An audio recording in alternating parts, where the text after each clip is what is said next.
আসসালামু আলাইকুম। বৃহত্তর নোয়াখালী, ফেনী, লক্ষ্মীপুর বন্যা কবলিত এলাকায় দেখুন কি অবস্থা। ইতিমধ্যে আমি একটা ভিডিও আপনাদের মাঝে দিয়েছি, আপনারা দেখেছেন কি পরিমাণ পানি, আর এখন কি পরিমাণ পানি, এক হাঁটু পরিমাণ পানি। আপনারা বেশি বেশি করে এটা শেয়ার করুন। আপনার একটি শেয়ারে তাদের জন্য অনেক কিছু। নিঃস্ব আমি, নিত্য আমি, থাকার জায়গা নাই, আছে শুধু ভালোবাসা, দিতে পারি তাই। কি অবস্থা দেখুন, কি অবস্থা। মানুষ হারিয়েছে তাদের আপনজন, হারিয়েছে তাদের বাড়িঘর, হারিয়েছে তাদের বাসস্থান, আর অনেকের চুলায় রান্নার আগুনটুকু পর্যন্ত জ্বলছে না। আর আছে তো পানির সংকট। কি হবে তাদের? তাদের পাশে কি দাঁড়াবে দেশ? তাদের পাশে কি দাঁড়াবে দেশের মানুষ? দেখেন জাদিয়া ১ নং ওয়ার্ডের পরিস্থিতি। কি পরিমাণ পানি উঠলে সবাই আশ্রয় কেন্দ্রে আশ্রয় নিতে পারে। দেখেন রাস্তার উপরে কি পরিমাণ পানি, আর অনেকে তার স্বপ্নের বাড়ি ছেড়ে, কলার ভেড়া করে চলে যাচ্ছে তার নিজের স্বপ্নের বাড়ি ছেড়ে গন্তব্যস্থলে আশ্রয় কেন্দ্র। তাদের অবস্থা কি হবে দেখেন। আপনারা যদি তাদের পাশে না দাঁড়ান, তারা তো নিঃস্ব হয়ে যাবে। কি করবে তারা? দেখেন কি অবস্থা আশ্রয় কেন্দ্রের।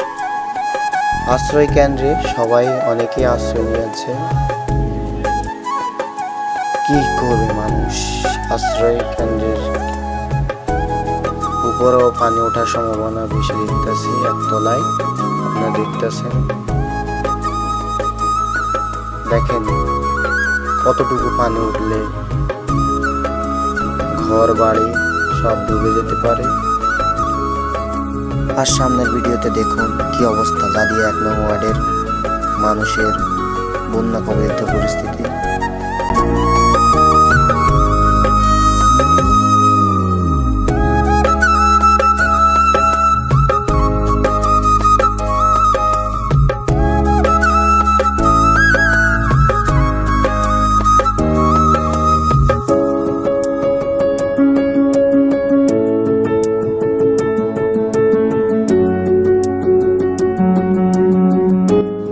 আর এই বন্যার অবস্থা তো জানেন, বন্যার পানিটা কত বিষাক্ত। এই বন্যায় পানিতে অনেকের পারিবারিক রোগ হয়, অনেকে এভাবে অসুস্থ হয়ে যেতে পারে। এতে আপনারা তাদের পাশে দাঁড়ান, তাদেরকে যত পারেন সম্ভব সহযোগিতা করুন, কারণ আপনাদের সহযোগিতায় তাদের একটু কষ্ট দূর হবে, তারা একটু বাঁচতে পারবে সুন্দরভাবে। তাই আপনাদের তাদের পাশে দাঁড়ান।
এখানে কতটুকু পরিমাণ পানি উঠছে, এক হাঁটু, কারো এক মাজা পরিমাণ।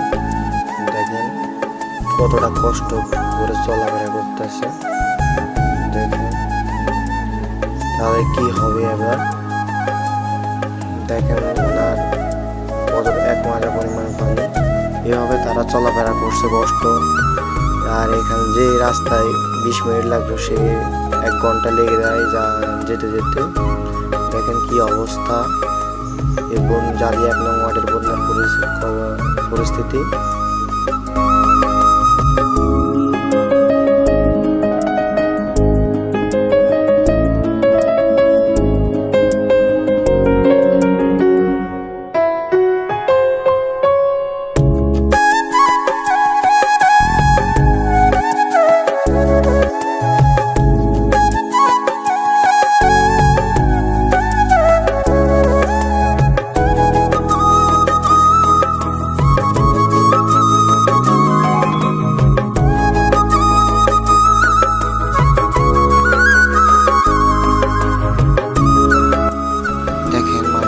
তার স্বপ্নের বাড়ি ছেড়ে দল বেঁধে যাচ্ছে অন্য কোথায় আশ্রয় কেন্দ্রে বা দূর দূরান্তে চলে যাচ্ছে।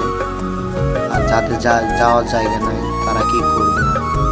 তারা এই বন্যার পানি থেকে আশ্রয় কেন্দ্রে যাচ্ছে বাঁচার জন্য। আর আবহাওয়া অধিদপ্তরও কোনো অগ্রিম বার্তা দিতে পারতেছে না, কি করবে? আর অনেকে তো গ্যাস সিলিন্ডার নিয়ে যাচ্ছে, কারণ এই সিলিন্ডারের উপরে অনেকে নির্ভরশীল, কারণ মাটির চুলা তো পানি উঠে গেছে। দেখেন কি কষ্ট সবার।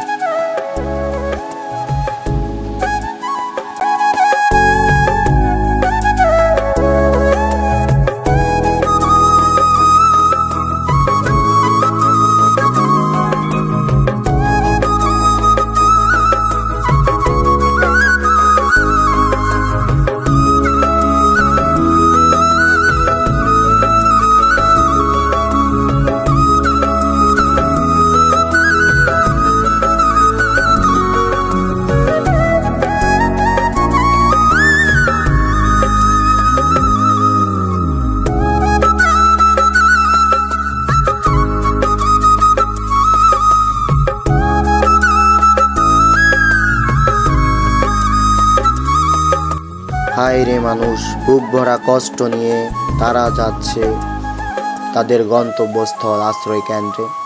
কি করবে তারা? তারা কি এভাবে হারিয়ে যাবে পানির নিচে? বন্যার তাদেরকে কি একেবারে নিঃস্ব করে দেবে? তাদের পাশে কি দাঁড়াবে না দেশের মানুষ?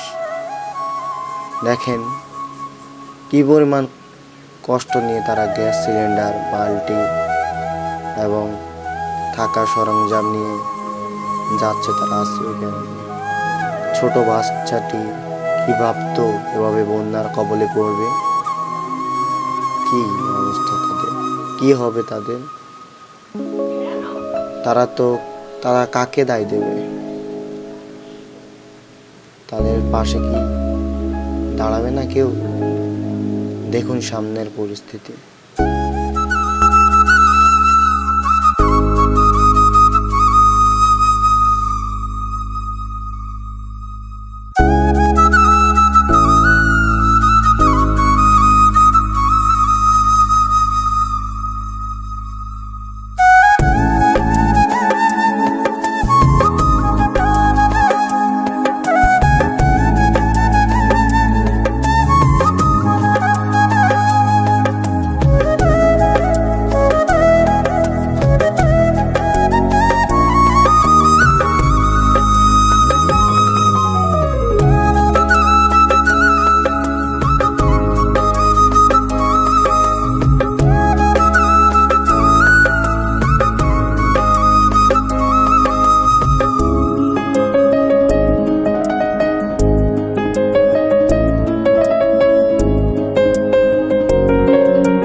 ভিডিও শেষে আমি আবার বলি, আপনারা বেশি বেশি করে শেয়ার করুন, দয়া করে সাবস্ক্রাইব করুন।